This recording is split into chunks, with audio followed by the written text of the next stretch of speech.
Shalom, selamat pagi, selamat hari Minggu dan selamat beribadah bagi seluruh warga jemaat. Dan selamat datang kepada Bapak Ibu Saudara-saudari yang baru pertama kali beribadah di Gereja Toraja Jemaat Rantepao. Tuhan memberkati. Adapun penekanan warta jemaat sepanjang 1 minggu ke depan, yang pertama pada poinnya yang ketiga, kebaktian kenaikan Tuhan Yesus ke sorga dilaksanakan pada hari Kamis 18 Mei. Dilaksanakan 2 kali ibadah, yaitu pada pukul 9 dan pukul 18. Atas perhatian dan kehadiran warga jemaat diucapkan terima kasih. Kemudian poin yang kelima, ibadah rumah tangga sepanjang minggu depan menggunakan nyanyian pelengkap kidung jemaat. Poin ke-19, kegiatan pelayanan usia indah akan dirangkaikan dengan posyandu lansia pada hari Rabu 17 Mei 2023 pukul 9. Atas perhatian dan kehadiran para lansia jemaat Rantepao diucapkan terima kasih. Kemudian ibadah bulanan PWGT akan dilaksanakan pada hari Rabu 17 Mei pukul 16 di gedung gereja, dan pelayan liturgi PWGT kelompok pelayanan 2, konsumsi kelompok 1. Atas kehadiran dan seluruh perhatian dari anggota PWGT diucapkan terima kasih. Poin 22, pelayanan pemberkatan perkawinan. Pelayanan pemberkatan perkawinan kepada warga jemaat Rantepao kelompok pelayanan 7, yaitu Saudari Mary Tikutondok Eskom, putri kedua dari Bapak Freddy Mantondok dan Ibu Diaken Mary Patulak, dengan Saudara Febriandi Toding SE, putra pertama dari Bapak Silas Toding dan Ibu Yuli Angin. Ini akan dilaksanakan pada hari Selasa 23 Mei 2023 pukul 9 sampai selesai di Gereja Toraja Jemaat Rantepao, dan resepsi perkawinan pada hari yang sama pukul 12 di Hotel Hiltra Toraja. Ibadah persiapan perkawinan akan dilaksanakan pada hari Minggu 21 Mei 2023 pukul 18 di rumah Mama Sinta di kelompok pelayanan 3, Jalan Dr. Ratulangi. Mohon dukungan doa warga jemaat.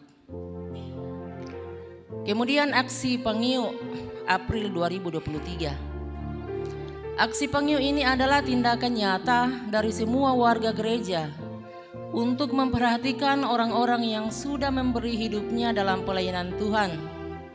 Sebagaimana firman Tuhan dalam Ibrani 13 ayat 7, ingatlah akan pemimpin-pemimpin kami yang telah menyampaikan firman Allah kepadamu. Perhatikanlah akhir hidup mereka dan contohlah iman mereka. Aksi Pangiu ini dilaksanakan 2 kali setahun, yaitu April dan Oktober 2023. Terima kasih kepada kita semua yang setia mendukung para pensiun Gereja Toraja melalui aksi Pangiu tahun lalu. Adapun jumlah pensiun Gereja Toraja terdaftar di BKGT sebanyak 376 orang, sehingga setiap bulan dibutuhkan biaya sebesar 773.385.000. Jumlah ini akan bertambah sering bertambahnya jumlah pendeta dan pegawai yang purna bakti. Mohon kepada Majelis Gereja Jemaat Rantepao mengambil di kantor jemaat dan dibagikan kepada kelompok selnya. Kemudian laporan pekerjaan panitia pembangunan gedung pelayanan jemaat Rantepao. Yang pertama, laporan realisasi progres fisik periode 1, periode minggu pertama, yaitu 6 Mei 2023 sampai 13 Mei adalah 9,98% untuk pekerjaan tahap 1, meliputi pondasi, slot, kolom pedestal, kolom rangka baja, rangka atap, dan atap. Saldo rekening panitia pembangunan sampai tanggal 11 Mei ada sebesar Rp302.130.412. Kemudian penerimaan siswa baru kelompok bermain tali takum, yaitu usia 3 sampai 6 tahun. Mohon mendaftar di kantor sekolah kelompok bermain tali takum Jemaat Rantepao. Kemudian ada informasi tambahan, rapat panitia pembangunan gedung gereja Jemaat Rantepao bidang dana dilaksanakan pada hari Senin 15 Mei pukul 15.30. Atas perhatian dan kehadiran Bapak Ibu diucapkan terima kasih. Untuk informasi selanjutnya, Bapak Ibu dapat membaca di Warta Jemaat yang sudah ada di tangan kita masing-masing. Demikian penekanan Warta Jemaat. Selamat beribadah, Tuhan memberkati.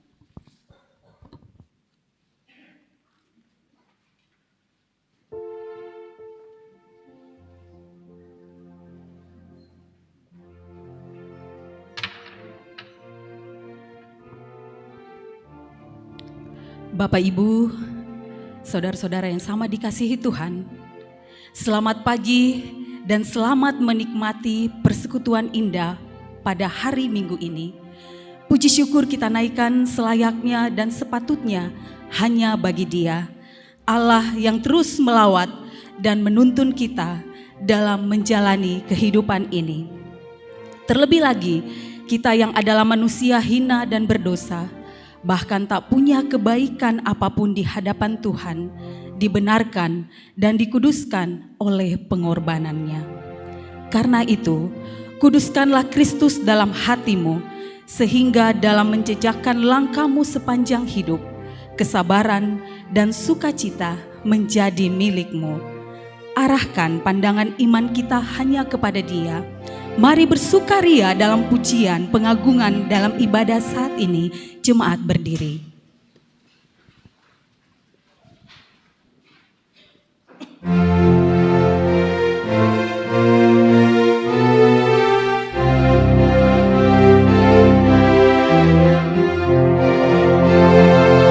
Kami puji dengan riang di Allah yang besar, bagai bunga terima siang, hati kami pun megah.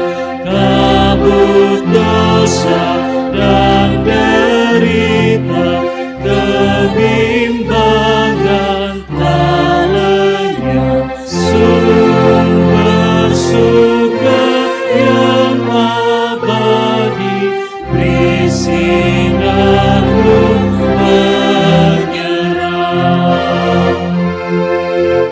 Mari kita pun memuji dengan suara menggegah, menyanyikan kuasa kasih yang teguh serta tetap.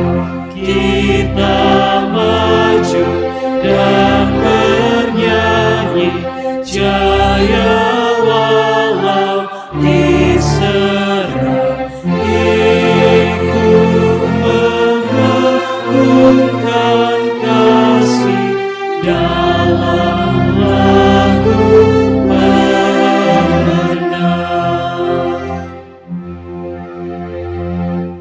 Jemaat Tuhan, kita percaya bahwa ibadah kita ini berlangsung dalam nama Bapa dan Anak dan Roh Kudus.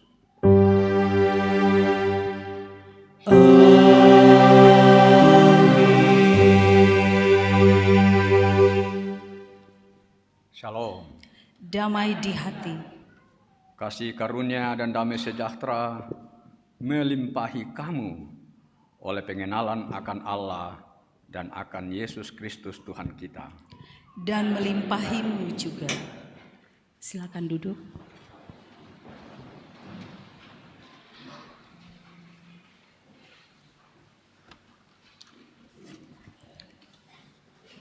Mari kita bermazmur dari kitab Mazmur pasal 66. Mazmur pasal 66 ayat 8 sampai ayat 20. Mazmur pasal 66 ayat 8 sampai 20.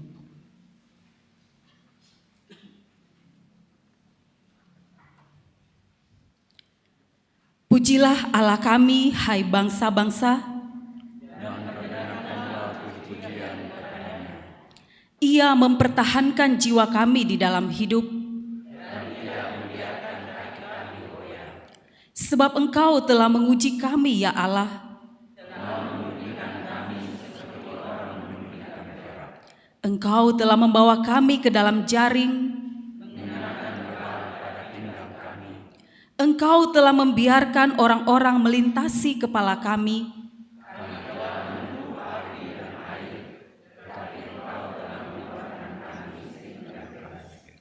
Aku akan masuk ke dalam rumah-Mu dengan membawa korban-korban bakaran yang telah diucapkan bibirku. Korban-korban bakaran dari binatang gemuk akan kupersembahkan kepadamu.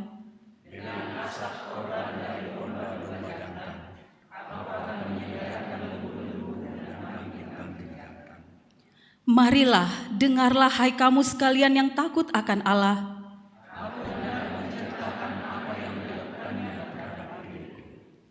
Kepadanya aku telah berseru dengan mulutku. Seandainya ada niat jahat dalam hatiku, sesungguhnya Allah telah mendengar. Terpujilah Allah yang tidak menolak doaku. Amin.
Aku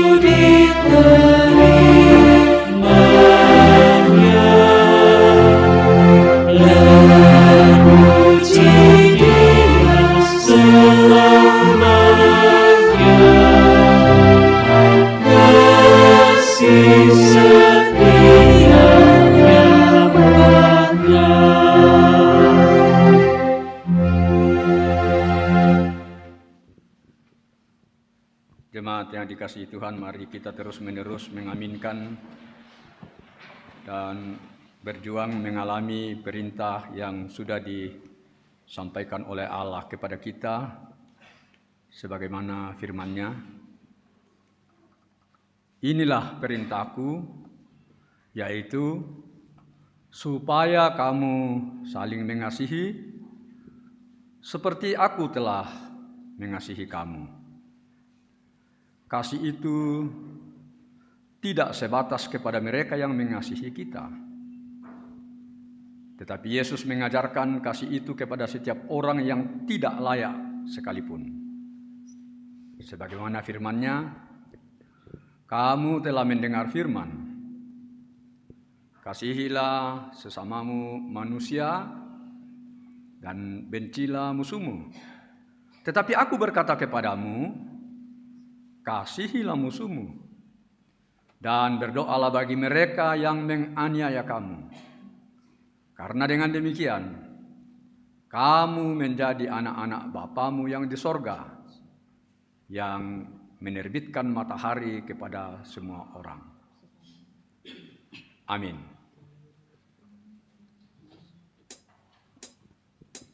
Kasihi musuhmu, jangan dibenci.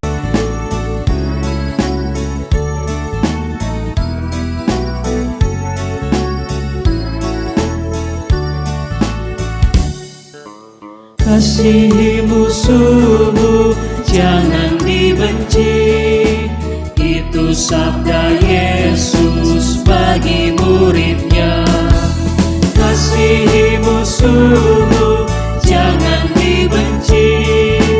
Mari kawan-kawan turut perintah-Nya. Kasihi musuhmu, jangan dibenci. Walau hati jengkel, marah dan kesal. Kasihi musuhmu, jangan dibenci. Turut perintah Yesus, ya selamanya.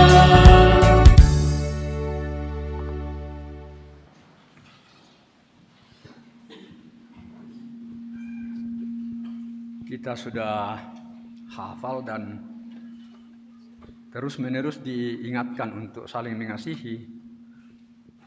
Tapi saya kira terlalu sering kita tidak mampu melakukannya dengan sempurna.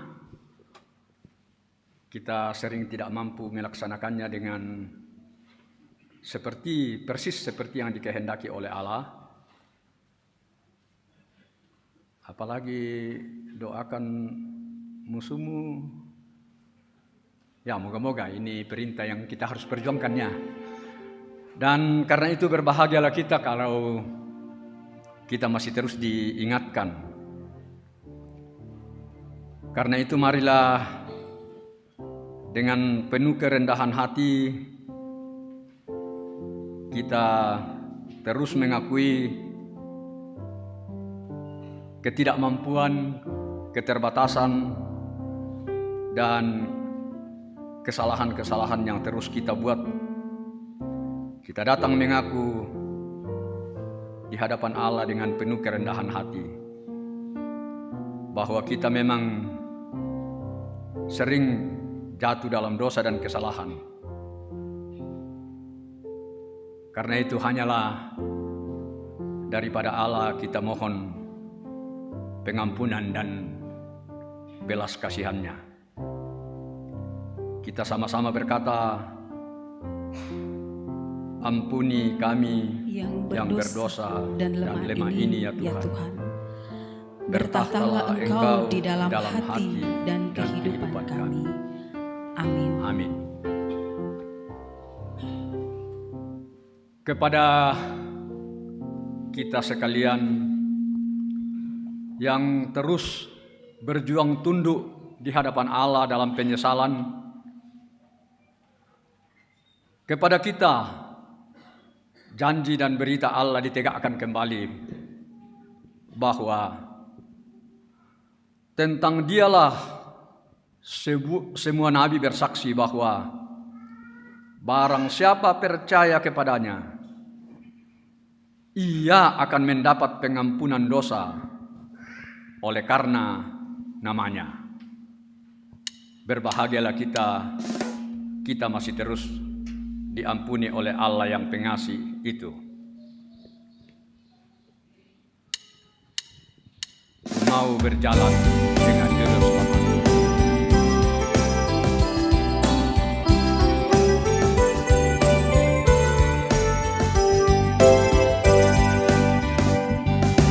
Ku mau berjalan dengan juru selamatku di lembah berbunga dan berair sejuk. Ya, kemana juga aku mau mengikutnya, sampai aku tiba di negeri Baka. Ikut Tuhan Yesus, ku tetap mendengar dan mengikutnya. Ikut Tuhan Yesus, ya kemana juga ku mengikutnya. Bapak, Ibu, Saudara-saudara, ada kesempatan saat ini kita akan memberikan tanda syukur kita kepada Tuhan melalui persembahan firman Tuhan, Mazmur 50 ayat 14. Persembahkanlah syukur sebagai korban kepada Allah dan bayarlah nasarmu kepada Yang Maha Tinggi. Tuhan, betapa banyaknya berkat yang Kau beri. Kita nyanyikan sambil kita memberikan tanda syukur kita.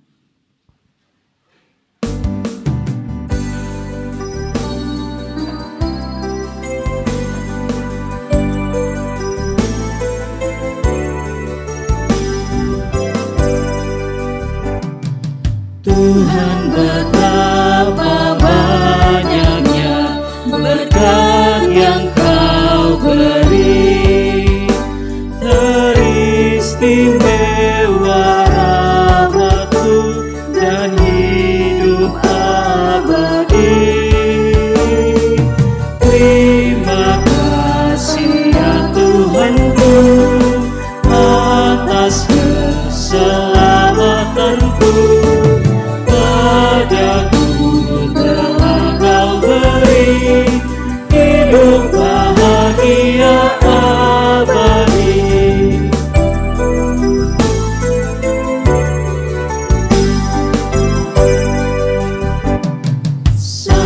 Saudara dan teman Kau beri kepadaku, berkat terindah ialah ku jadi anakku.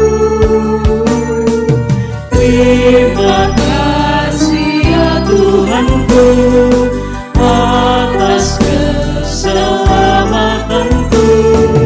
Padaku telah Kau beri hidup bahagia abadi.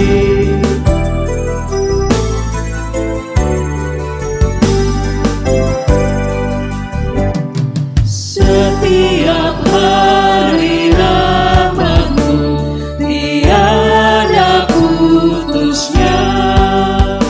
Hendak ku puji nama-Mu tetap selamanya.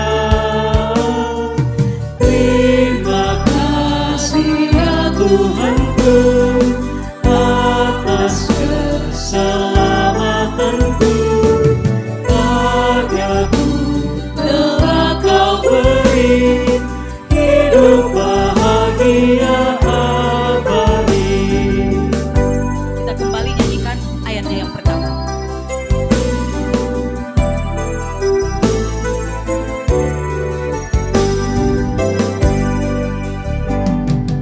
Tuhan, betapa banyaknya berkat yang Kau beri, teristimewa rahmat-Mu dan hidup abadi.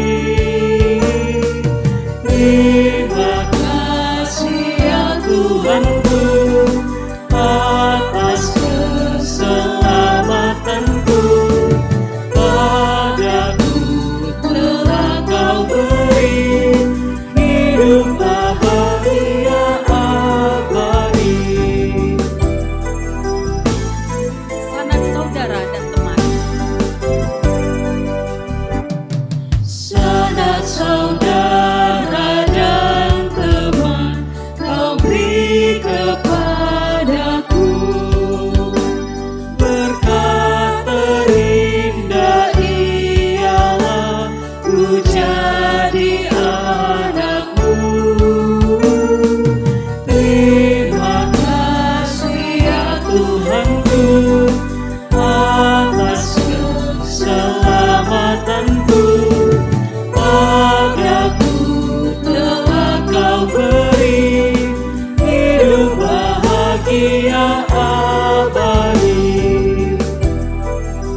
utusnya, hendak ku puji nama-Mu tetap selamanya.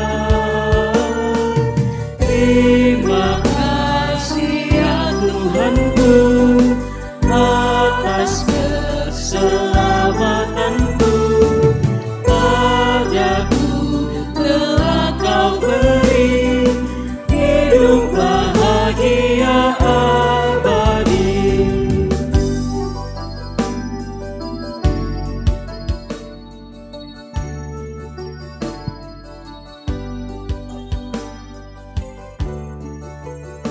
Bapak Ibu, Saudara sidang jemaat kekasih Tuhan, ada persembahan natura. Ini buah dari hasil tanaman pekarangan anggota jemaat di kelompok pelayanan 1. Jangan lihat dari namanya Sereka, tapi lihat dari tujuan fungsinya untuk pembangunan gedung pelayanan jemaat Rantepo dalam rangka memuji Tuhan. Tolong majelis gereja siapkan. Ya, jadi angkat tangan saja. Begitu angkat tangan, pundi sudah di depan. Masukkan persembahan Bapak Ibu. Silakan. Siapa yang tawar? Angkat tangan ya.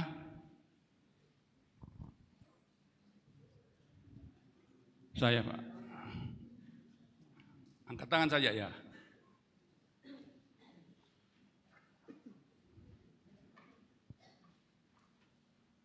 Oh ya, ada 2 ini.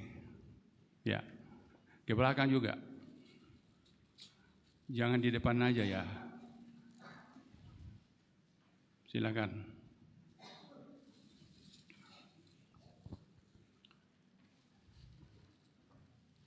Ya, seberapa aja Tuhan. Tuhan juga senang uang kecil, uang besar. Yang penting tulus memberikan. Silakan. Angkat tangan ya, supaya dilihat. Ya.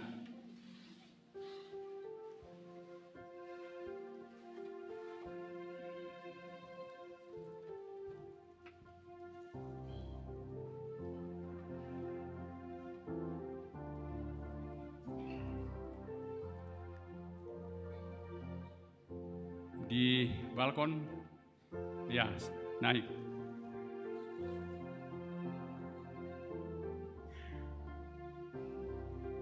Oh, ini.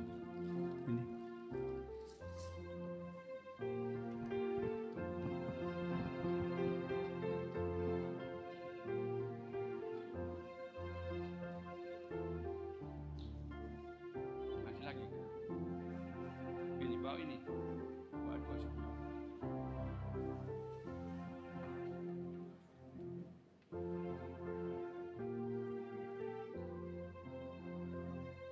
Ya silakan. Mungkin 3 hari lagi ini baru matang betul. Oke, sudah ya. Ada 2 lagi nih. Ya. Ya. Yang terakhir tadi di atas. Pak Tudang. Simpan aja dulu di belakang, Pak.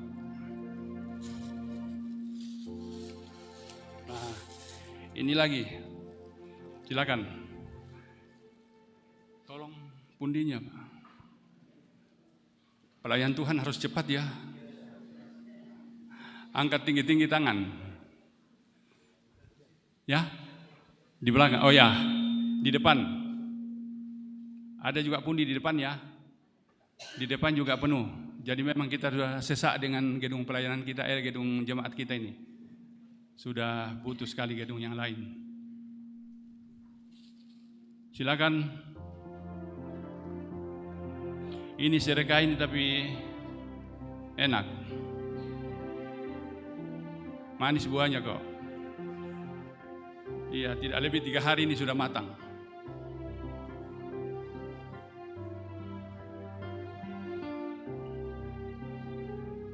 Tomatua tomangurak yang ada kodok kita soal pasangan kita. Tasi kado-kadoan wando emang melio. Kalau duda dengan janda ya dengan anak-anak saja toh. Ayo silakan. Adakah yang masih angkat tangan? Itu di atas. Sudah ya? Ya, ibu itu yang ambil ibu. Ya.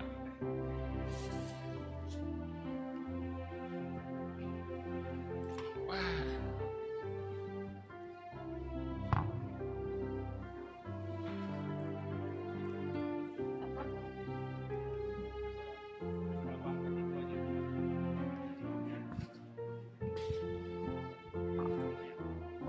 Nah, ini durian. Sudah masak ini. Sekalian ini. Sekalian ya. Ya, oke. Sekalian ini 2. Silakan angkat tangan. Ibu di depan. Pun di mana? Ibu. Siapa lagi? Ya, di atas. Ini di tengah. Siapa lagi?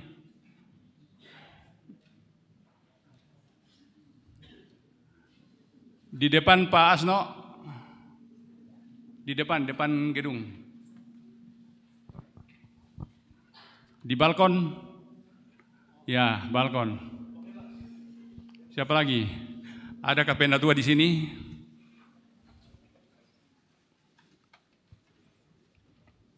PKB, silakan.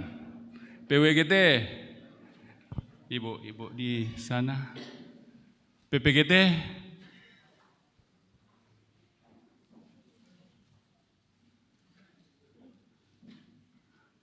ada lagi? Kalau tidak ada lagi, jatuh sama ibu itu ya. Oke. Terima kasih persembahan Bapak Ibu Saudara sekalian, disimpan dulu di belakang, nanti habis gereja kita ambil. Makasih.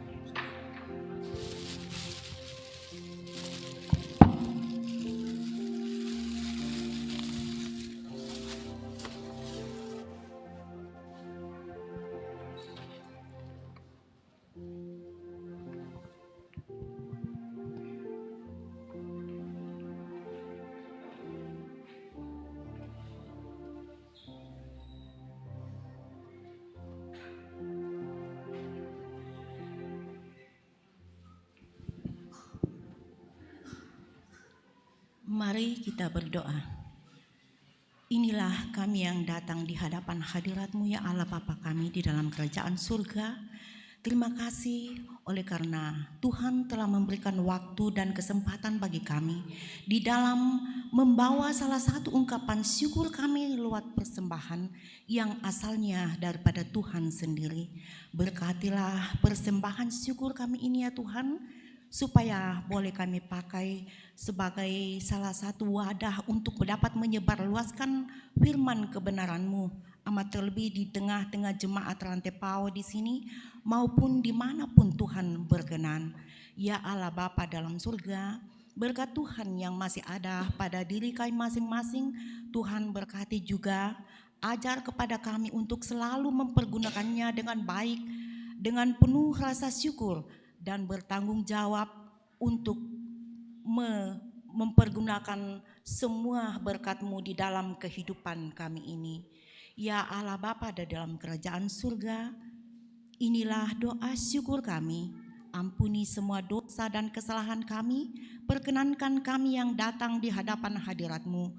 Oleh karena kami bawa semuanya ini beralaskan kasih anak-Mu Tuhan kami Yesus Kristus, yang adalah Tuhan dan penebus kami yang hidup.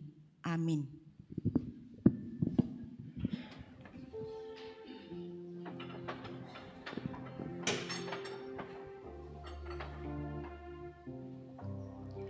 Puji syukur kuucapkan atas waktu yang Kau ciptakan, kita nyanyikan.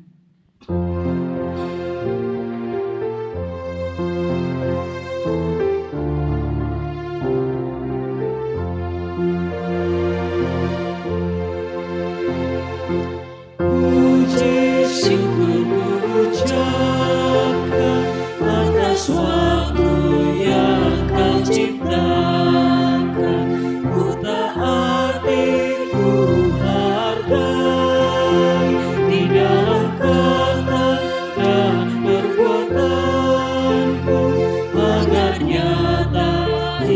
hidup beriman, agar nyata hidup beriman.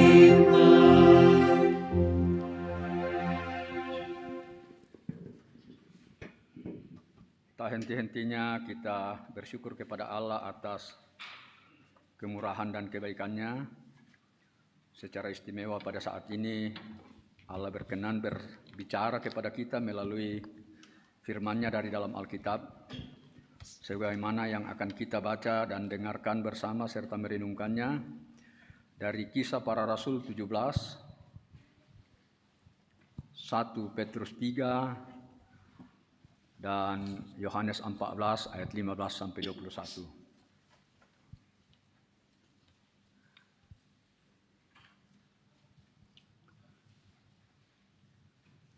Kita mohon bimbingan Roh Kudus.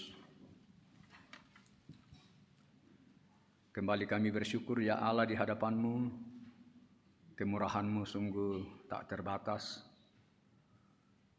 Allah menerima kami, mengampuni kami, menerima persembahan kami dan pujian-pujian kami kepadamu.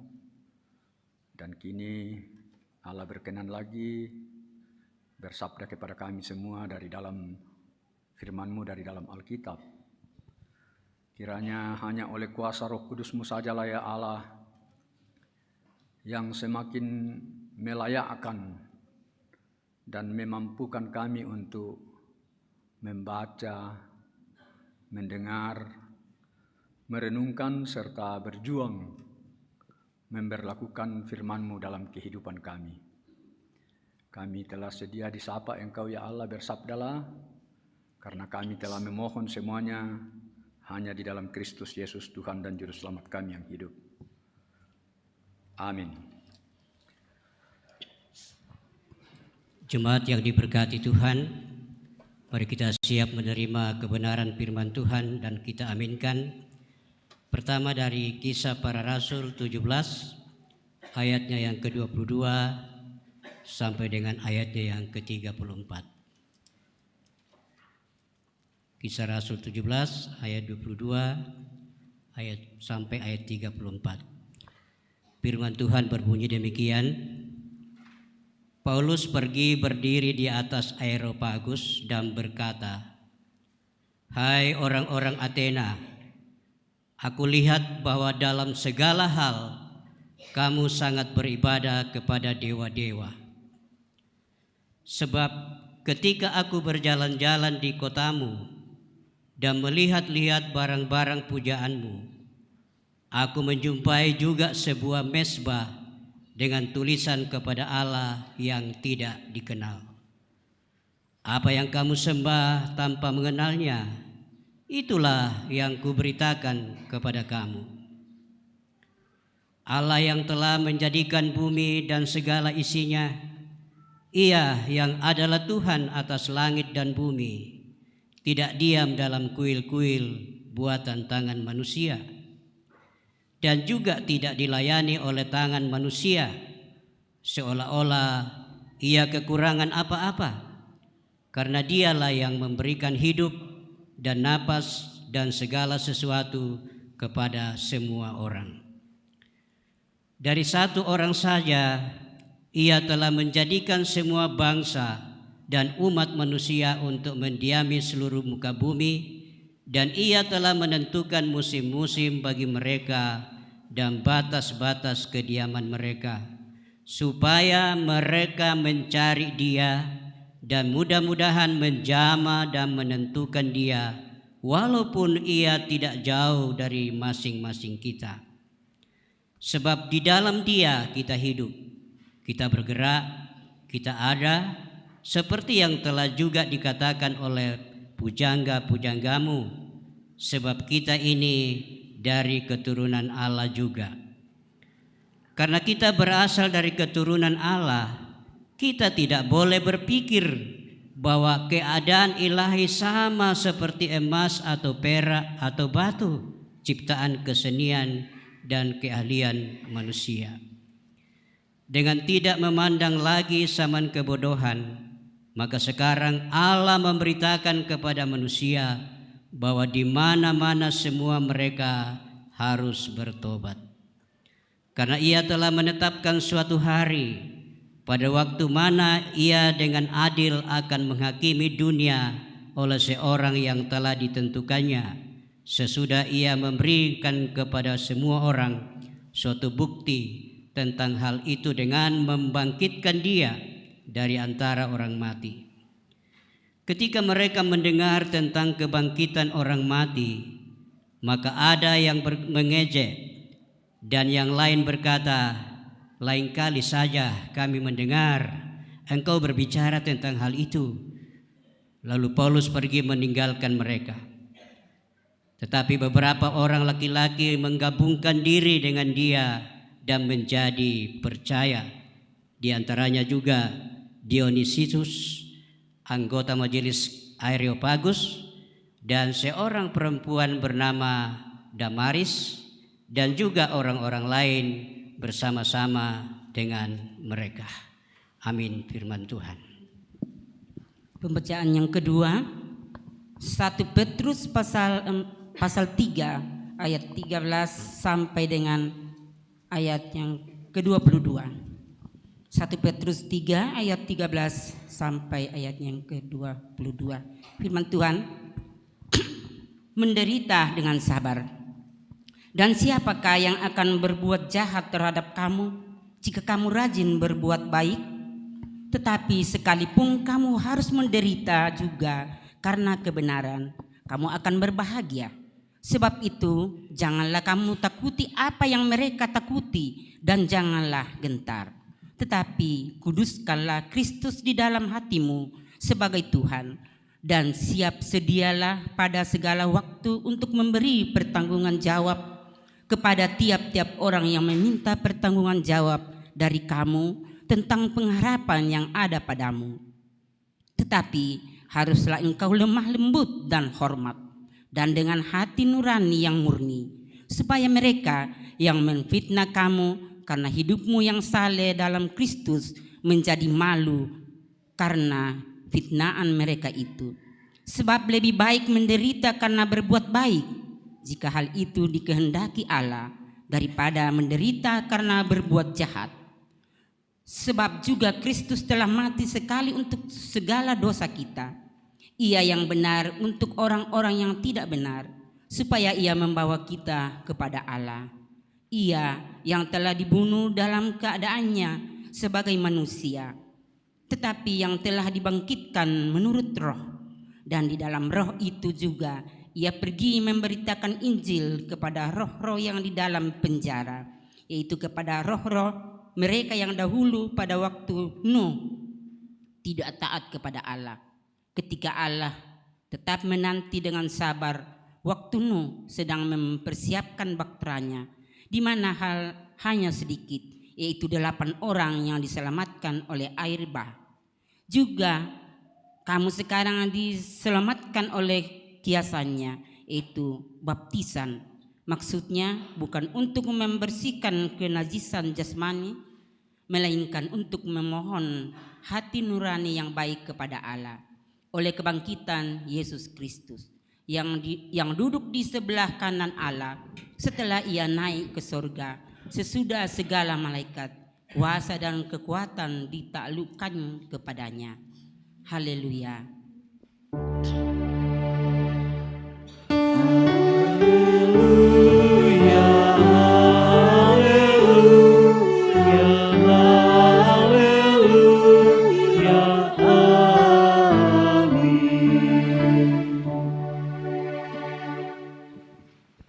Mari jemaat kita menjemput berita Injil tentang Yesus Kristus sebagaimana diberitakan oleh Yohanes 5:14 ayat 15 sampai dengan ayatnya yang ke-21.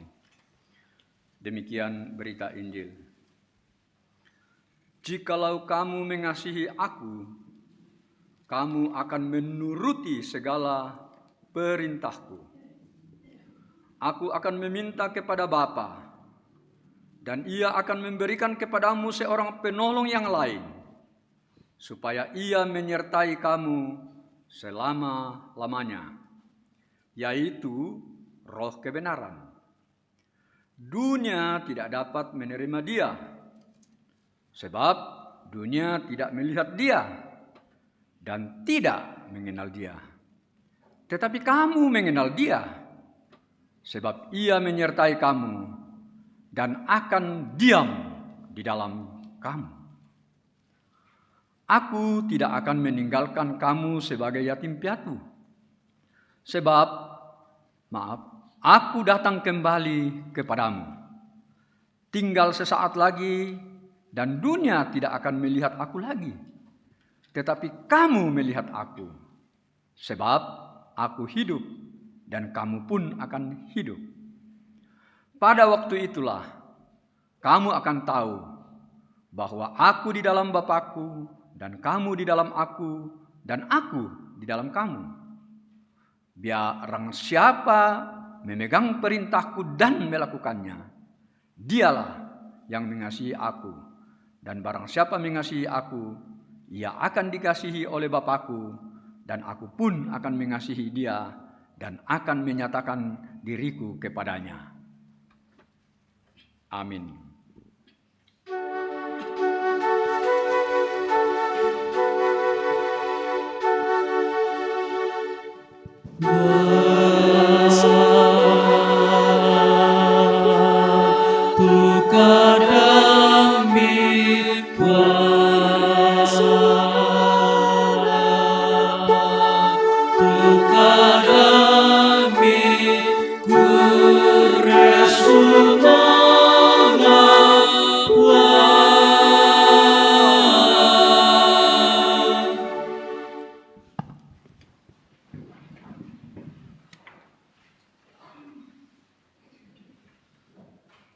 Jemaat Tuhan, tak henti-hentinya kita harus mengatakan bahwa kita ini sebenarnya orang-orang yang sudah seharusnya terus menikmati kebahagiaan dan sukacita. Pada hari ini kita mendengar satu berita yang amat penting, mendasar,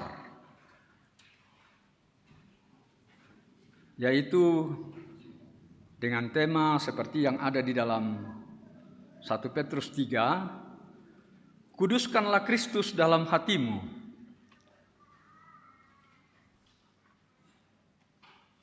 Mengapa Kristus perlu dikuduskan dalam hati kita? Dan apakah, mungkin pertanyaannya juga, apakah bisa? Karena Kristus sudah kudus. Lalu untuk apa? Nah, berarti kuduskan Kristus dalam hatimu itu adalah demi kepentingan kita. Yang saya mau membahasakannya, dengan menguduskan Kristus dalam hati kita, maka kita akan menjadi orang yang istimewa dan ada bahasa yang sering dipakai orang muda, mampu eksis dalam setiap situasi dan kehidupan. Ya kan, orang muda selalu ingin eksis. Jadi, kalau kita diajak menguduskan Kristus dalam hati kita, tidak lain adalah demi untuk kita. Bahkan saya mau katakan, nanti kita lihat bagaimana apakah betul atau tidak, demi keistimewaan kita. Karena sesungguhnya hanya orang-orang tanda petik yang istimewa yang dapat mampu selalu eksis, selalu mampu hadir dalam setiap situasi, dan terutama dalam situasi-situasi yang sangat sulit dan berat. Nah, jemaat yang menerima berita ini dari Petrus, betapa mereka tidak menjadi orang-orang yang istimewa. Dalam satu sisi yang saya mau yang kita mau lihat dari sudut surat Petrus. Mereka mampu hadir dan terus menjalani hidup mereka di dalam penderitaan yang amat luar biasa. Dari berbagai sumber, bahkan dalam bacaan kita tadi sebenarnya terungkap betapa mereka mengalami hal-hal yang sungguh menyakitkan dan bisa membuat untuk orang yang tidak istimewa bisa menjadi frustrasi dan mungkin tidak dapat melanjutkan hidupnya. Pertama, coba kita lihat beberapa kali dikatakan di situ, sekalipun kamu harus menderita. Dan memang warga jemaat pada waktu itu berada dalam penderitaan karena percaya kepada Kristus. Kalau kita melihat sumber ini, pada zaman itu orang Kristen dua hal yang sangat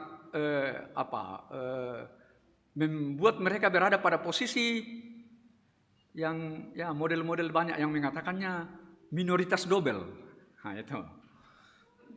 Yaitu sudah pendatang Kristen pula. Wah, itu kasihan mereka, minoritas dua kali. Karena itulah pertama mereka agama mereka, kepercayaan mereka tidak diakui. Dan karena itu ketika mereka berkumpul beribadah, mereka melakukannya secara sembunyi-sembunyi. Karena kalau tidak, mereka akan ditangkap. Dan memang pada saat itu banyak sekali orang Kristen, orang percaya yang menderita. Bahkan ada informasi mengatakan pada waktu malam mereka ditangkap lalu disiram dengan aspal merah, aspal cair, baru disulut dengan api. Makanya ada beberapa tadi di situ dikatakan kamu telah melalui api dan air. Bayangkan penderitaan mereka. Banyak sekali pemimpin gereja yang mati menderita. Yang kedua, mereka difitnah luar biasa. Nah, ini sebenarnya waktu itu ada upaya untuk membangun kota lebih baik, tapi karena tidak bisa, susah dilakukan penggusuran secara formal, maka saya tidak tahu apakah masih banyak praktek seperti ini. Ya kan banyak terjadi ya, sering di kota-kota ya. Orang mengatakan ada kebakaran di Jakarta, tapi banyak yang mengatakan enggak. Banyak keterbakaran. Apalagi tambah lagi dengan keterdibakaran. Kota dibakar dan yang difitnah pelakunya adalah orang Kristen. Sehingga mereka kota yang terbakar itu mereka yang difitnah maka bahwa mereka lah pelakunya. Karena itu mereka tidak memiliki hak untuk yang kedua dari minoritas mereka adalah mereka tidak diakui sebagai tidak memiliki hak hukum secara pribadi. Mereka warga negara yang tidak dilindungi oleh hukum. Dengan cara begitu mereka semakin ada di dalam penderitaan yang luar biasa. Bentuk fitnah yang ada di dalam bacaan kita dan demi Kristus itu juga itu yang paling fitnah yang paling keji, bahwa kan mereka kan dari minggu ke minggu mengadakan perjamuan. Apa rumusan perjamuan? Inilah darahku dan inilah tubuhku. Lalu dikembangkanlah isu di luar bahwa ibadah orang Kristen mengorbankan anak-anak dan makan tubuhnya dan makan darahnya.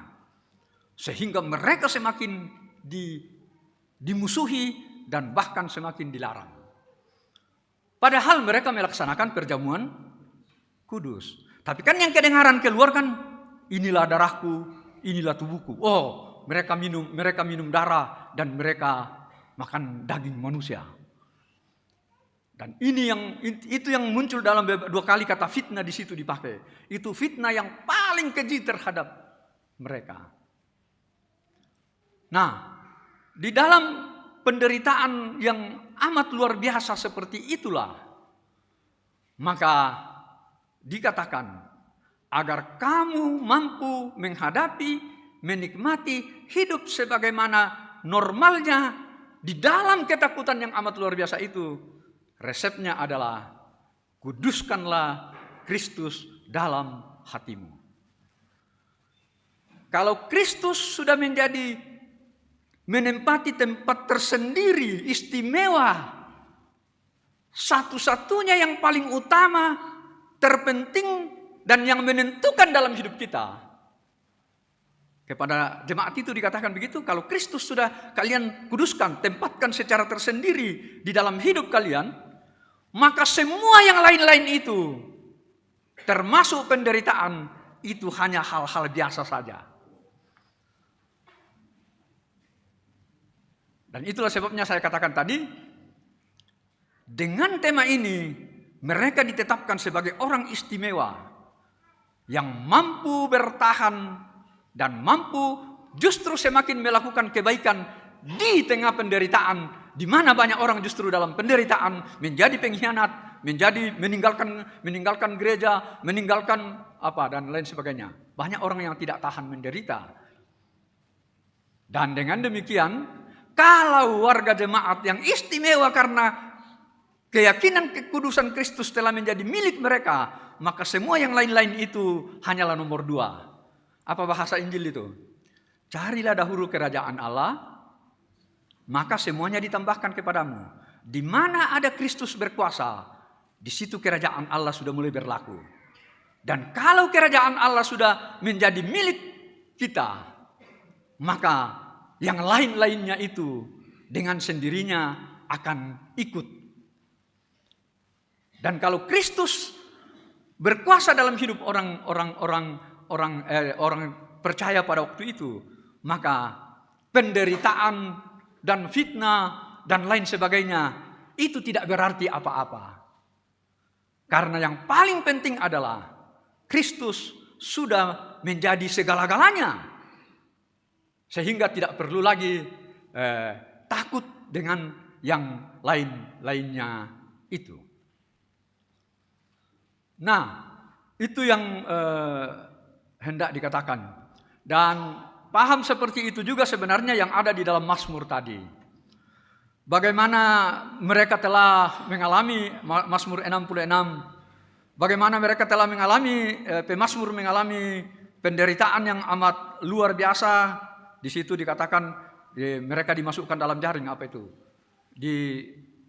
Dijerat dengan fitnahannya, ya, dijerat. Mereka ada di dalam melintasi api, mereka diinjak-injak kepala mereka. Artinya pemazmur. Tapi karena dia percaya kepada Allah, maka semua itu dia bisa lewati dengan baik. Dan karena itu tidak ada jalan lain. Hanya satu yang dia lakukan adalah memuji dan memuliakan Allah yang tidak pernah tidak hadir dalam situasi apapun juga pemazmur itu. Ya, kalau kita baca Mazmur 66 ayat 8 sampai kurang lebih 12 itu, kita lihat sebenarnya di situ penderitaan, bagaimana penderitaan yang dialami oleh pemazmur, namun akhirnya karena Allah bertindak atas dirinya, maka dia mampu keluar dari seberat dan sesulit apapun yang terjadi atas dirinya. Dan itu mirip yang terjadi seperti dalam 1 Petrus 3 yang kita dengar pada saat ini. Kemudian Bapak Ibu, mungkin lalu pertanyaannya, ya mungkin sedikit penjelasan apakah yang, karena banyak juga dalam sejarah orang salah memahami dengan menguduskan Kristus dalam hatinya, maka dia berpikir bahwa dengan demikian dia mampu untuk dalam tanda petik mirip-mirip dengan Yesus. Nah, ini dalam ranah teologi biasa disebut teologi mistik. Oh, Kristus ada dalam hatiku, jadi bagaimana caranya ya? Maka memang ada banyak cara yang bisa ditempuh, banyak yang sudah dibuat orang. melalui apa yang disebut beberapa disiplin rohani. Nah, ya nalan toraya te nakwa sabak ya te kaleta la susi para pung Yesu, maka apa na pokok toraya to ke supaya na mandu melo tu katuan na matareka. Nah, itu kan. Bagaimana membuat hidup ini, kan tadi dikatakan supaya nayatu apa malabi mentama kaleta, maka cara yang ditempuh ya banyak di banyak suku dan bukan hanya di Toraja, ada yang juga memang matareka, ada yang pergi bertapa dan lain sebagainya. Ada juga dalam gereja, ada juga dalam beberapa tradisi gereja untuk bagaimana betul-betul supaya tubuh karena tadi Kristus dalam hatimu, lalu dianggap hatinya itu adalah memang terutama dirinya. Ada model disiplin rohani yang pernah berkembang, katanya untuk meyakini bahwa Kristus itu dimuliakan dalam hati kita, maka ada cara sederhana, yaitu dengan menyebut nama Yesus sampai 20.000 kali satu hari. Sehingga yana di pokadabang tu pong Yesu, lama kelamaan merasa tong ngki kuma lama kaleta tu pong Yesu. Ada saran salah satu latihan seperti itu. Tapi tadi apakah mungkin Kristus betul-betul bisa dikuasai dalam hati kita? Nah, oleh karena itu yang dimaksudkan dengan hati di sini bukanlah salah satu sisi dalam hidup kita.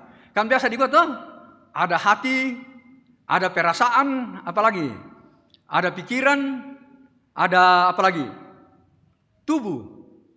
Jadi kalau dikatakan kuduskanlah Kristus dalam hatimu, berarti ada bagian tertentu dalam tubuh kita yang dikuasai oleh Kristus, yaitu hati kita.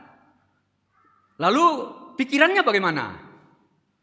Oh, pikiran saya, kalau kita berpikir seperti itu, maka pikiran kita tidak dikuasai oleh Kristus. Perasaan saya, kalau begitu perasaan saya tidak dikuasai oleh Kristus.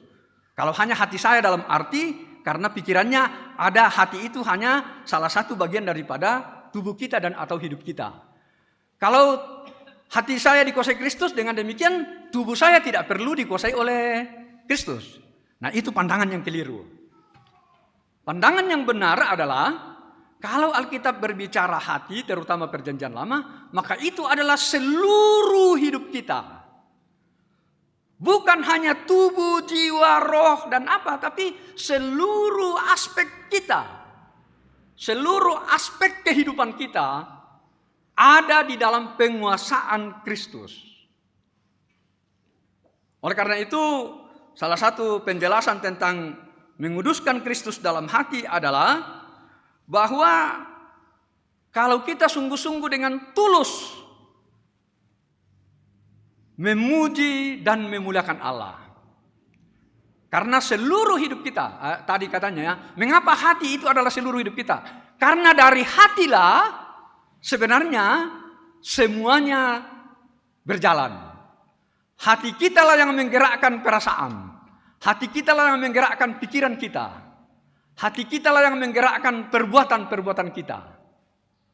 Ya mau tahu ya, naden tahu saya alam penanna, saya ngaju pudukna soal waktu rina katandan, sabak apa kena to? Sabak mustinya, ya neng alam penanna malolo, musti itu tas sulam pudukna, musti malolo duka. Ya tu napogauna, musti malolo duka. Ya mau tahu na, tahu na kwa, ya nasi sahla tu lam penanta, ya tu dipogauna saya di tengah ata, musti marusak katuanta. Jadi menjadi ya panduan sederhana bagi kita ya. Kalau kita merasakan kegelisahan yang amat luar biasa, periksa hati. Jangan-jangan hati dan kata sudah berbeda. Jangan-jangan kata dan hati dan perbuatan sudah berbeda. Jangan-jangan hati dan pikiran sudah berbeda. Nah, itu yang dimaksudkan. Karena itu, kalau dengan menguduskan Kristus dalam hidup kita, berarti kita dengan tulus dan sungguh-sungguh seluruh keberadaan kita adalah memuji dan memuliakan Allah. Yang kedua, Pikiran kita dikuasai oleh ketakjupan yang luar biasa. Ondo na susu ya to Ondo oleh pekerjaan na pumatuale tak liku bisan landi. Karena banyak orang dengan mengandalkan pikirannya lalu merasa semuanya dia tahu, termasuk Tuhan. Dan ini pikiran yang selalu tunduk dan takjub atas kemuliaan Allah. Kemudian yang ketiga, terus-menerus mengandalkan kuasa Allah. Itu adalah bentuk memuliakan Kristus dalam hati kita. Karena Kristus sudah ada, kita percayai dia menguasai seluruh hidup kita, maka tidak ada sesuatu pada diri kita yang bisa diandalkan kecuali hanya karena kuasa Allah semata-mata. Kemudian percaya bahwa kasih dan kesetiaan Allah itu sungguh berlaku atas seluruh hidupnya.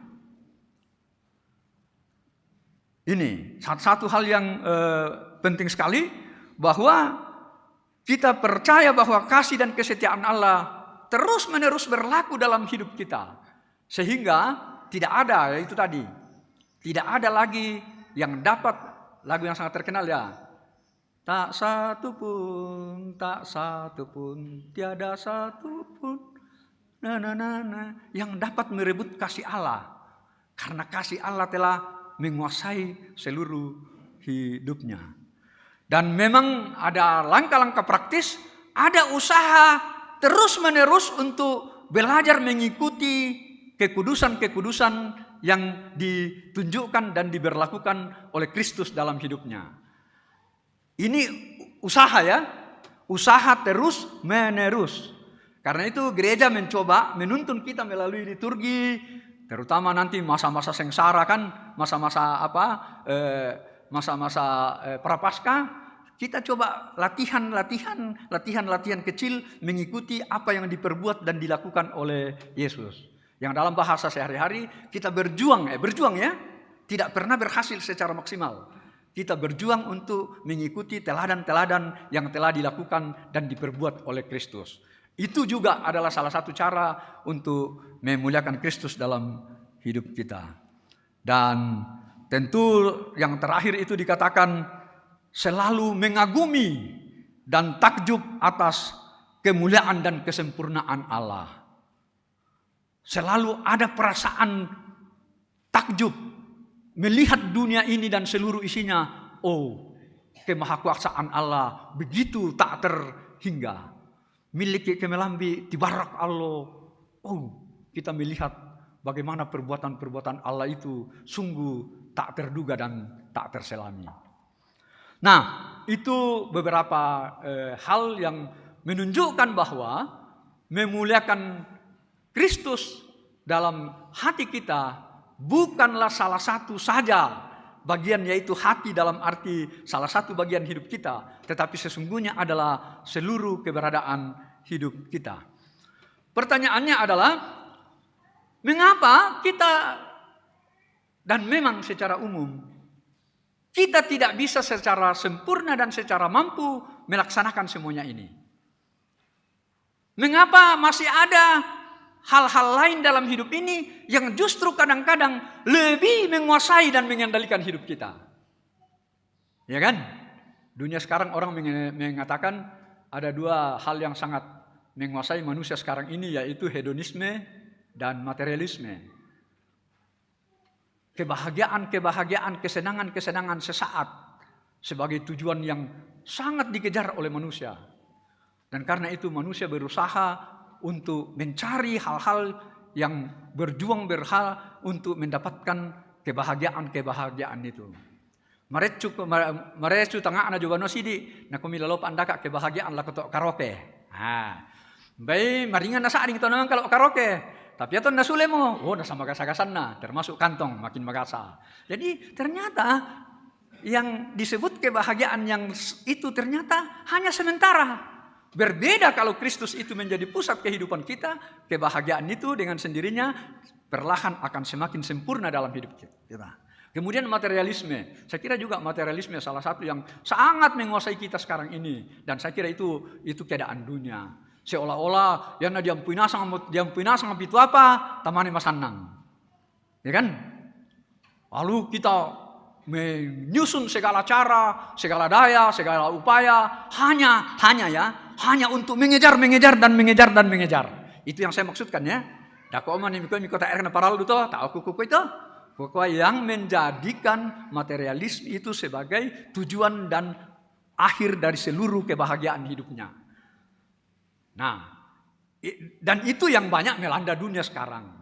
Dan kita diingatkan ini oleh firman Allah untuk tidak menjadikan itu sebagai di atas segala-galanya. Tetapi yang di atas segala-galanya adalah menjadikan Kristus sebagai pusat dan tujuan seluruh hidup kita. Maka semuanya yang lain itu, kebahagiaan materi dan lain sebagainya itu akan ditambahkan dengan sendirinya secara perlahan dan pasti. Jangan dibalik ya. Atau miko tak support ina paralo to na menurut tak enak aku pokare to. Nah, itu yang dikatakan. Apakah kita mampu?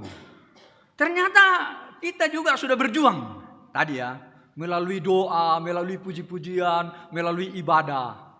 Tapi bagian Alkitab yang ditunjukkan oleh Yohanes tadi, satu-satunya cara awal yang sangat menentukan adalah pekerjaan Roh Kudus sendiri.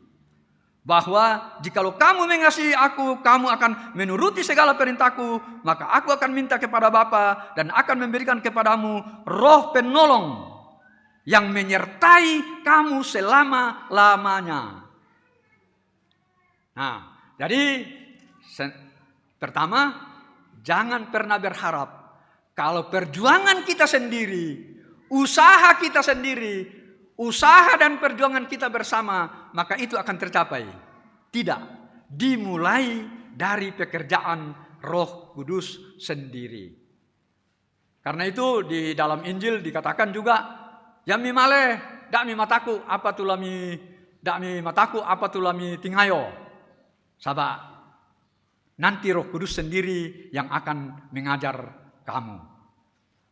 Atau dalam 1 Korintus ya, dalam 1 Korintus 3 ayat 16, tubuhmu adalah bait Roh Kudus. Ia ada bersama-sama engkau setiap saat dan atas seluruh hidupmu. Bukan hanya pikiranmu, bukan hanya perasaanmu, bukan hanya tubuhmu, tapi seluruh hidupmu dikuasai dan dikendalikan oleh Allah sendiri.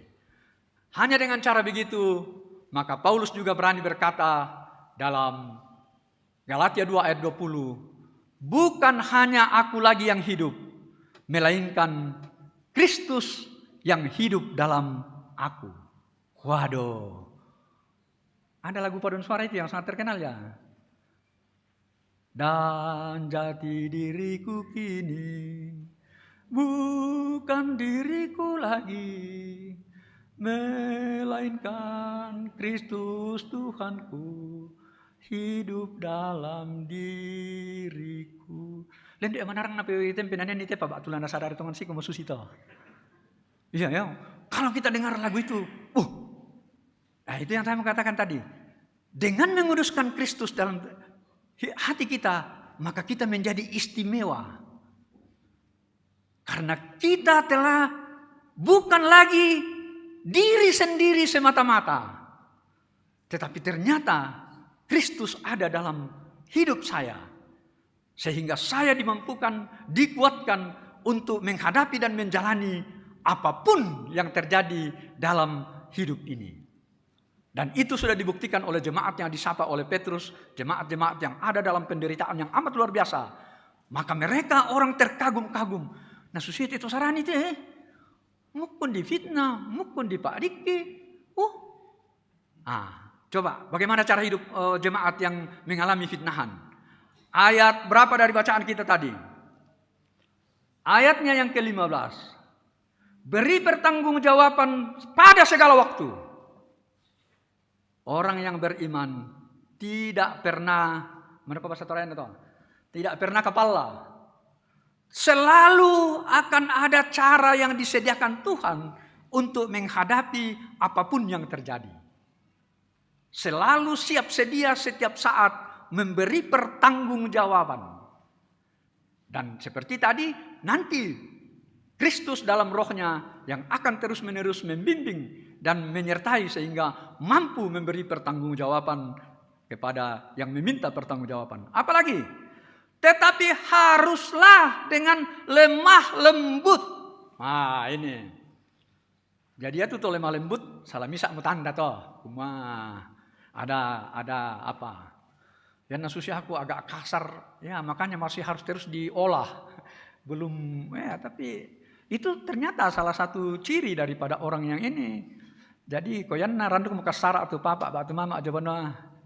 Ingat, pekerjaan apa itu? Jangan-jangan bukan pekerjaan Kristus sedang berkuasa.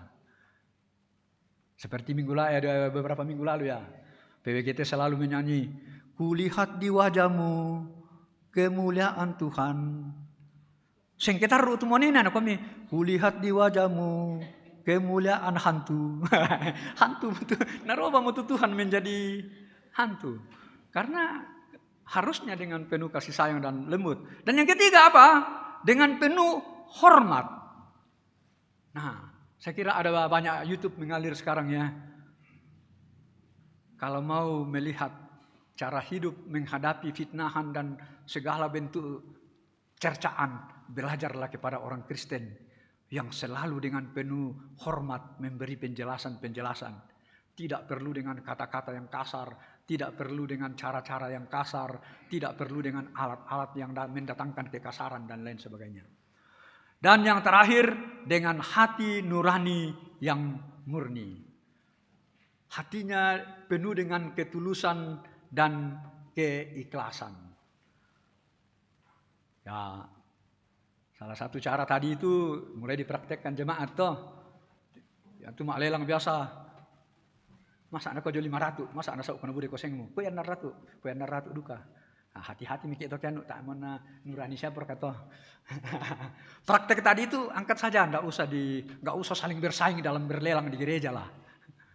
Mungkin itu perlu salah satu bentuk ketulusan dan keikhlasan perlu dilatih seperti itu.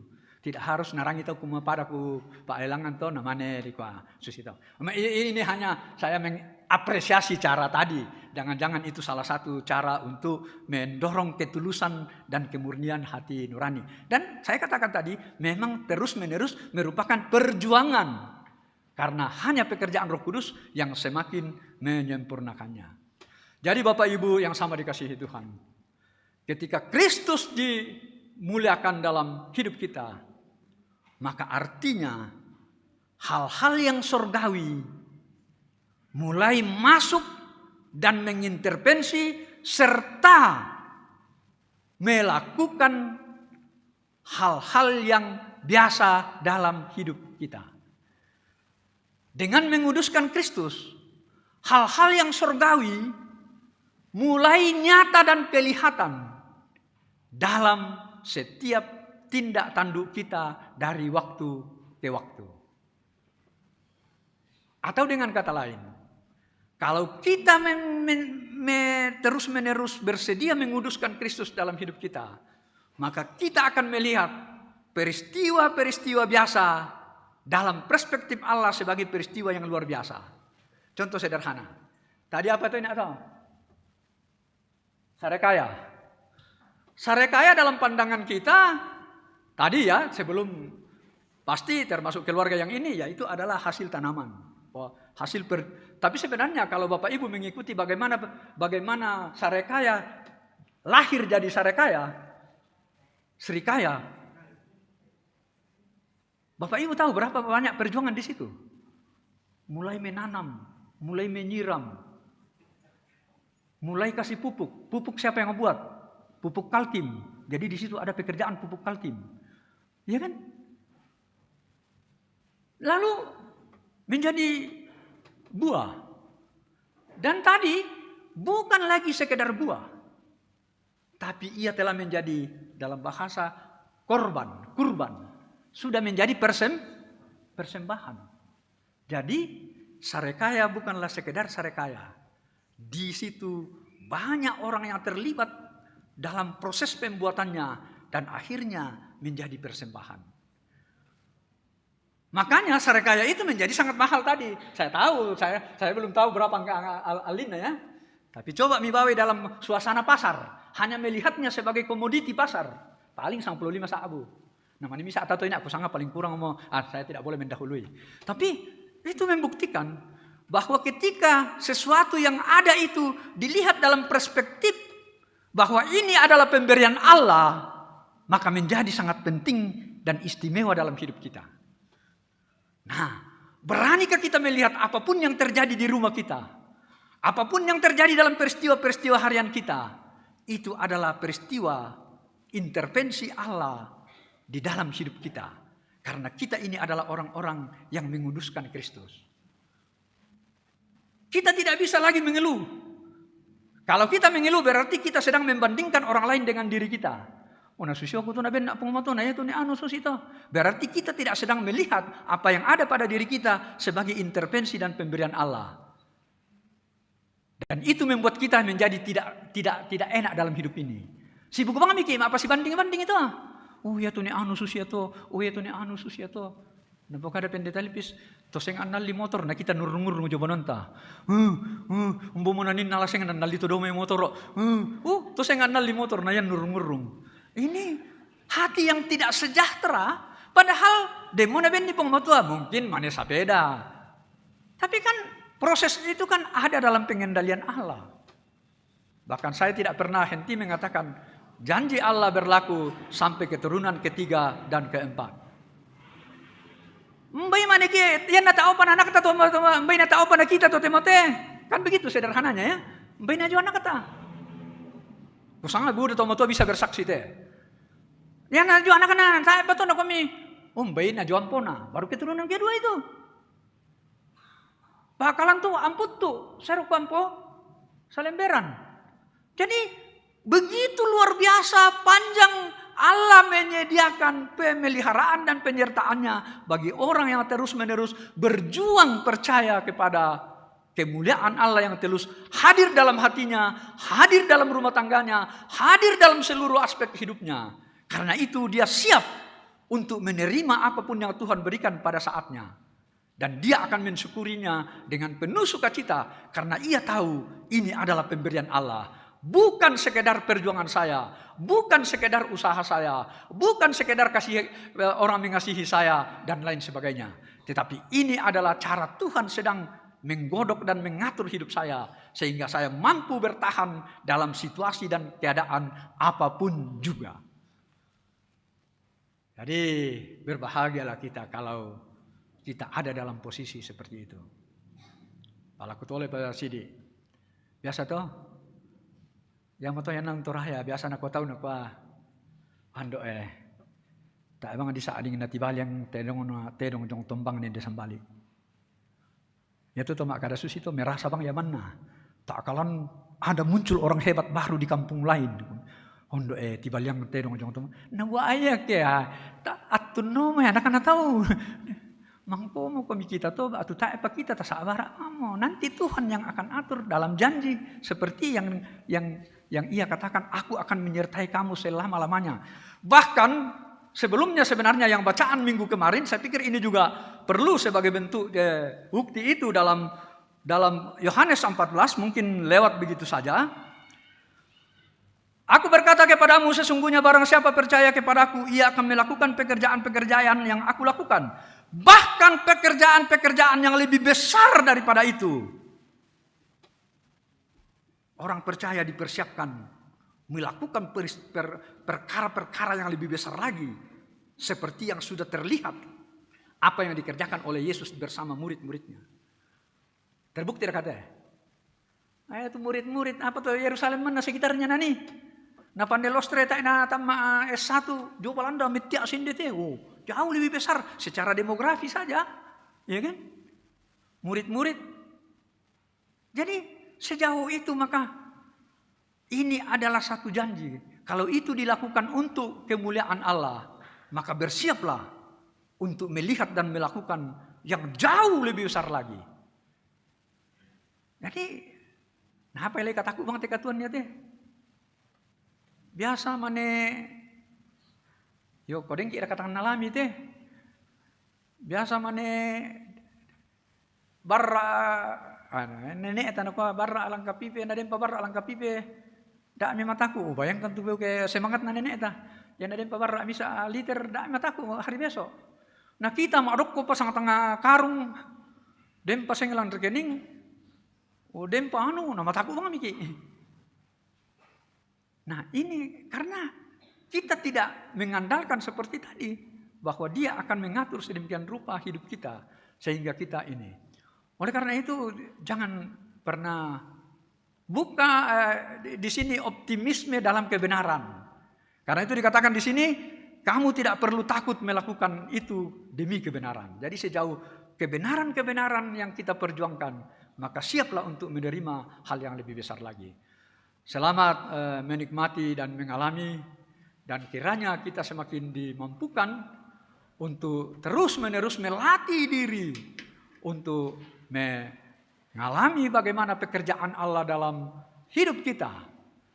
Dan sekali lagi, latihanlah melihat peristiwa seharian sebagai peristiwa yang sedang dikendalikan oleh Allah sendiri. Sehingga itu bukan peristiwa kecil. Sebenarnya itu adalah peristiwa luar biasa. Dan kalau Kristus telah menjadi bagian daripada hidup kita, itulah yang disebut hidup yang sakramental. Hidup yang diisi oleh tubuh dan darah Kristus, itu peristiwa sakramen. Dan kalau Kristus ada dalam hati kita, berarti hidup kita adalah hidup yang sakramentum. Hidup yang penuh tekad dan janji yang pasti. Tetapi hidup yang juga adalah hidup yang penuh dengan hal-hal yang luar biasa. Hal-hal yang di luar nalar manusia. Sakramental. Hal-hal yang di luar kemampuan manusia. Jadi yang tatiro itu anak kata, tatiro itu moneta, tatiro itu beneta. Oh hebat ini anak saya. Ada dalam proses sakramentalisasi oleh Allah. Dan karena itu dia akan menjadi pejuang yang melakukan peristiwa-peristiwa besar dalam pengendalian dan pengaturan Allah sendiri. Semoga ini menjadi bagian hidup kita. Amin.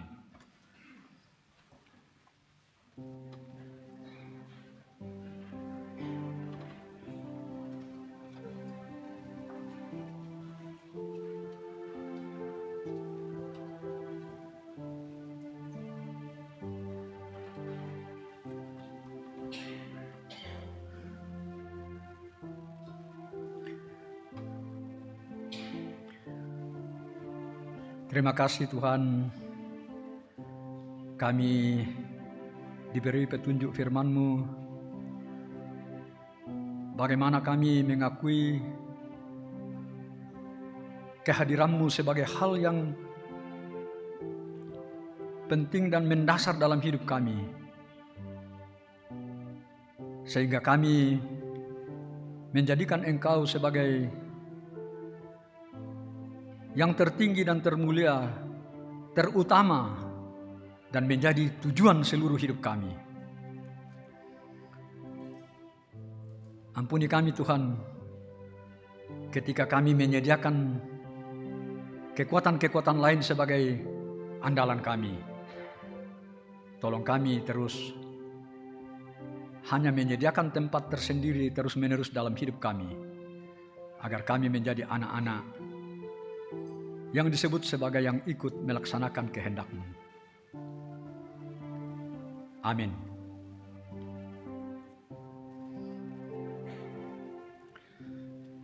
Kembali lagi kita bersama-sama datang bersyafaat di hadapan Allah, bersyukur dan memohon beberapa hal. Kita bersama-sama berdoa. Terima kasih Tuhan, tak henti-hentinya kami panjatkan kepadamu. Kiranya kami semakin melihat hidup kami di dunia ini sebagai hidup yang sedang diintervensi dan dikendalikan oleh Allah. Sehingga kami semakin melihat dengan jelas perbuatan-perbuatan-Mu melalui peristiwa-peristiwa hidup kami dan melalui kehidupan kami sebagai orang-orang percaya. Dan terima kasih gereja-Mu boleh dipakai oleh Tuhan sebagai salah satu sarana dan alat untuk menolong semua orang percaya semakin menyaksikan dan mengalami bagaimana Kristus dimuliakan sehingga kehidupan ini semakin kehidupan yang penuh makna dan bernilai. Dan karena itu Tuhan, kami datang dengan penuh kerendahan membawa orang-orang tua kami, saudara kami yang di dalam kelemahan tubuh. Ibu Kala Hussein Pirade, Ibu Penatua Juniati Bandaso, Bapak Deoni Alolinggi, anak Cupita, Mak Dika, Ibu Marta Lobo, Bapak Hosea sampai Karaeng, Ibu Marta Bendon, Bapak Lewi Alobua, Ibu Diaken Eni Rantelino, Opa Dea, Bapak Penatua Daniel Talantan, Bapak Pendeta JK Parantean, Anak Libianto Batara. Mungkin ada yang belum kami sebut namanya di hadapan-Mu ya Allah, tapi biarlah orang tua saudara kami yang sakit diberi keyakinan yang pasti bahwa Tuhan tidak pernah meninggalkan mereka.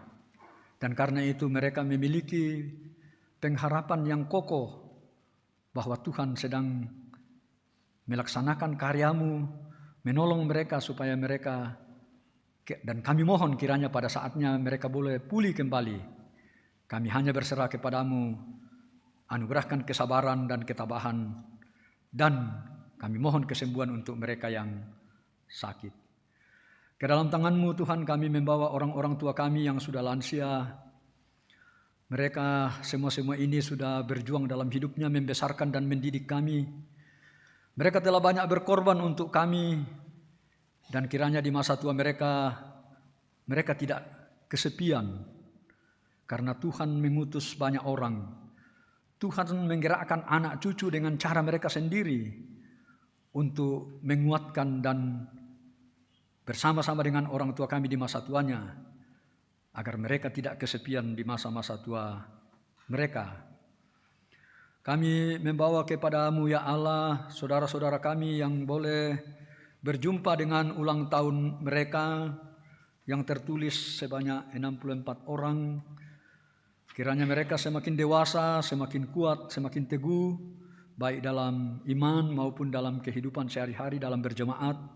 Mereka semakin dewasa seturut pertambahan usia, dan kami semakin ingat bahwa dengan bertambahnya usia kami sesungguhnya masa hidup kami juga semakin berkurang, dan karena itu sisa hidup yang Tuhan berikan kepada kami akan pakai dengan penuh rasa tanggung jawab dan penuh hormat hanya kepada Allah sendiri. Ke dalam tangan-Mu Tuhan kami membawa keluarga-keluarga kami, anak-anak kami, orang-orang muda kami yang sedang berjuang di bangku studi, secara istimewa yang sedang melaksanakan tes di jenjang lebih luas, lebih tinggi. Kiranya mereka diberikan kekuatan, kesabaran, dan bahkan pengetahuan, dan kiranya mereka boleh berhasil melalui jenjang-jenjang pendidikan yang mereka alami.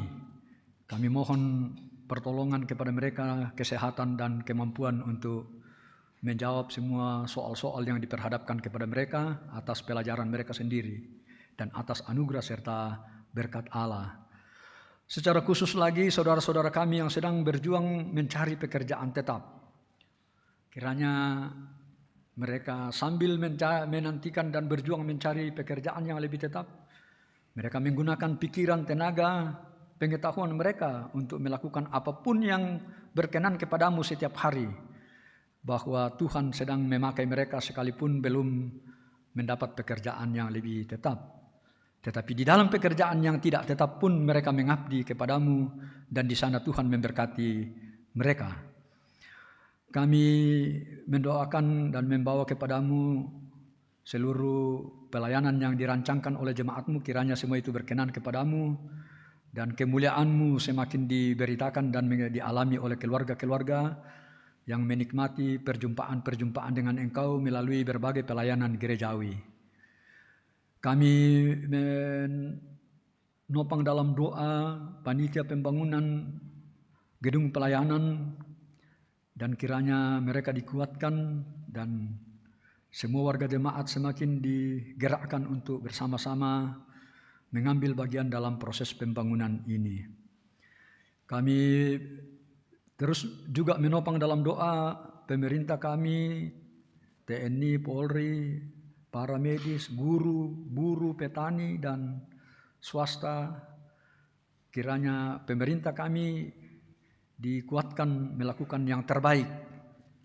Dan kami juga sebagai warga negara dimampukan mengambil peran seturut dengan kemampuan kami masing-masing agar semakin nyata bahwa negara ini adalah negara pemberian Allah di mana kami hidup untuk menikmati kasih dan anugerah-Mu. Dan karena itu semua pihak, semua yang berkompeten dan mengambil bagian di dalamnya diberi semangat untuk saling melayani dan melakukan yang terbaik bagi negara ini.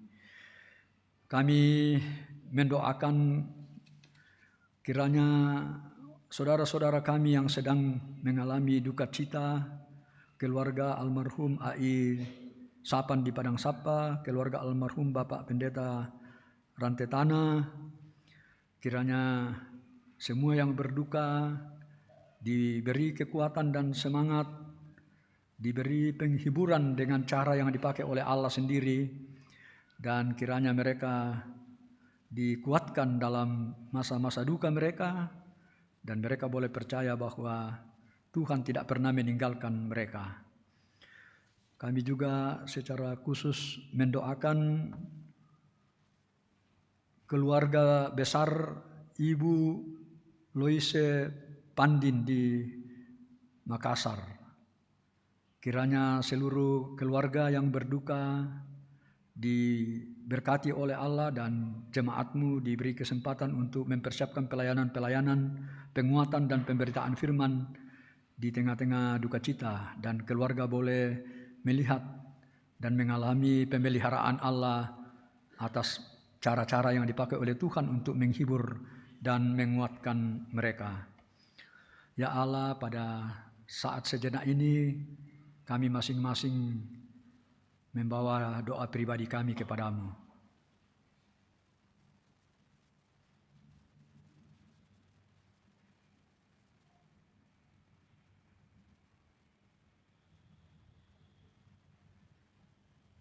Inilah semua penyerahan diri kami, inilah semua harapan kami ya Allah.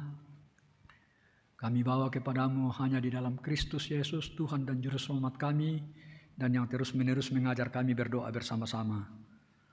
Bapa kami yang di surga, dikuduskanlah nama-Mu, datanglah kerajaan-Mu, jadilah kehendak-Mu di bumi seperti di sorga. Berikanlah kami pada hari ini makanan kami yang secukupnya, dan ampunilah segala kesalahan kami, seperti kami juga mengampuni orang yang bersalah kepada kami.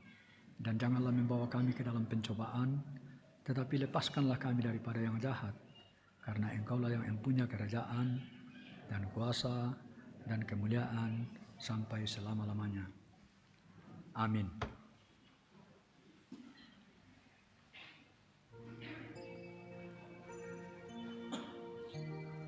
Mari jemaat, kita bersama-sama terus meyakini bahwa Allah terus berkarya dalam hidup kita secara baru setiap saat. Dan karena itu jalanilah hari-hari pemberian Allah dan nikmatilah berkat-Nya yang terus membaharui kita sebagaimana janjinya. Sebab juga Kristus telah mati sekali untuk segala dosa kita. Ia yang benar untuk orang-orang yang tidak benar, supaya Ia membawa kita kepada Allah. Ia yang telah dibunuh dalam keadaannya sebagai manusia, tetapi yang telah dibangkitkan dibangkitkan menurut roh. Dialah itu yang terus membangkitkan kita setiap saat dalam hidup ini. Tinggallah dalam Yesus.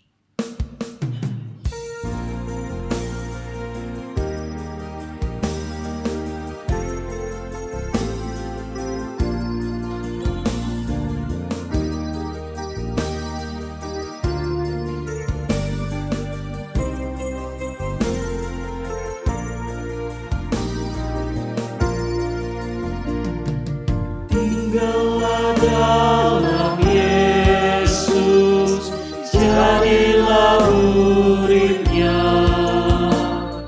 Belajarlah firman Tuhan, taat kepadanya.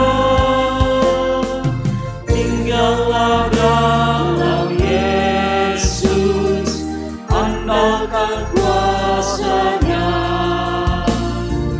Dialah pokok yang benar, kita rantingnya. Kita sebagai ranting pasti berbuahlah, asal dengan setia tinggal di dalamnya.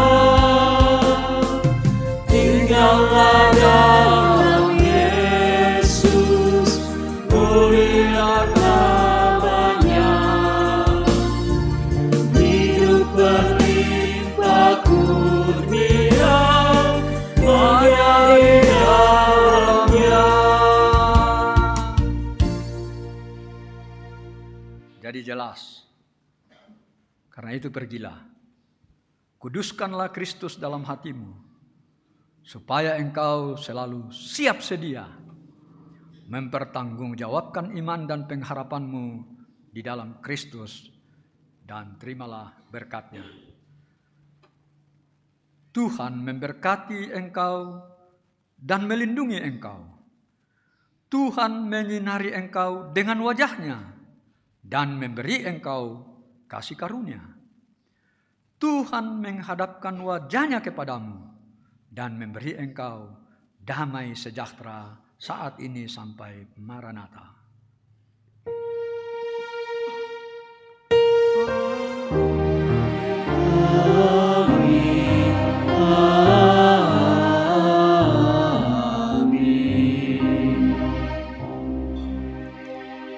Kita bersyukur kepada Tuhan oleh karena kasih-Nya ibadah saat ini boleh terjadi, dan kita bersyukur kepada Tuhan Dia telah mengutus hamba-Nya Bapak Pendeta Albatros Palilu dalam pelayanan hari Minggu ini. Tuhan berkati dalam pelayanan dan dalam keluarga.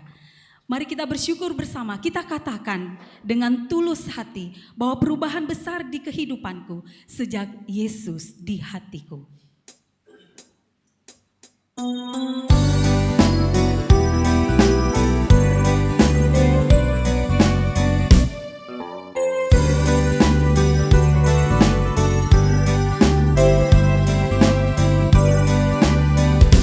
Perubahan besar di kehidupanku sejak Yesus di hatiku.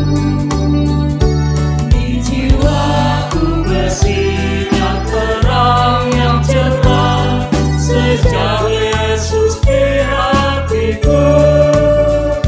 Sejak Yesus di hatiku.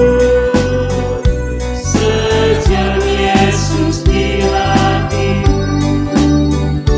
Jiwaku berdebar bagai ombak.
saudara, silakan berdoa bersyukur kepada Tuhan.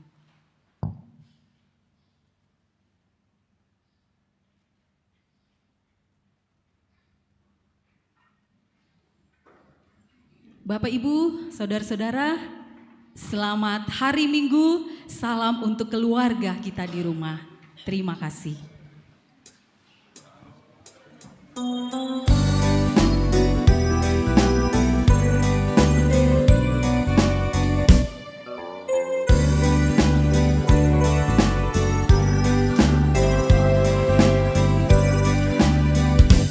Perubahan besar di kehidupanku sejak Yesus di hatiku. Jiwaku bersinar terang yang cerah sejak Yesus di hatiku. Sejak Yesus di hatiku. Sejak Yesus di hatiku. Jiwaku bergetar bagai ombak besar sejak Yesus di hatiku. Aku tobat kembali ke jalan benar sejak Yesus di hatiku. Dan dosaku dihapus, jiwaku segar sejak Yesus di hatiku. Sejak Yesus di hatiku. Sejak Yesus di hatiku. Jiwaku bergemar bagai ombak besar sejak Yesus di hatiku. Aku rindu pergi ke tempat Tuhanku sejak Yesus di hatiku. Aku riang gembira berjalan terus sejak Yesus di hatiku. Sejak Yesus di